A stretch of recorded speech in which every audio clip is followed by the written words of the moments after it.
জামায়াতে ইসলামীর সহকারী secretary general ATM Azharul ইসলামের মুক্তির দাবিতে রাজধানীর পল্টন মোড়ে এ সমাবেশ। এতে অংশ নেন ঢাকা মহানগর উত্তর ও দক্ষিণ জামায়াত ও ছাত্র শিবিরের নেতাকর্মীরা। এতে অংশ নিয়ে জামায়াত আমির ডাক্তার শফিকুর রহমান প্রশ্ন তোলেন, ফ্যাসিবাদের অবসান হলেও অজানা কারণে আজহারুলকে মুক্তি দেয়া হচ্ছে না। সরকারের কাছে এর সুস্পষ্ট জবাব চান তিনি।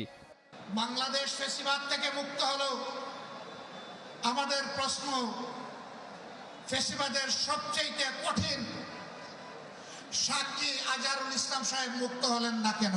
কবে মুক্তি হবেন সুস্পষ্টভাবে জানতে চাই সরকারের কাছে।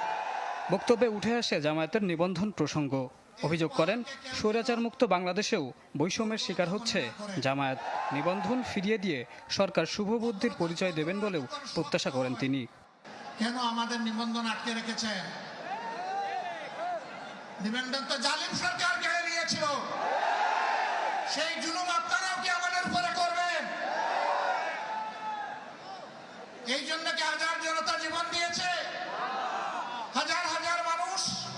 এটিএম আজহারুল ইসলামের মুক্তির দাবিতে দেশের বিভিন্ন স্থানে বিক্ষোভ মিছিল ও সমাবেশ হয়েছে।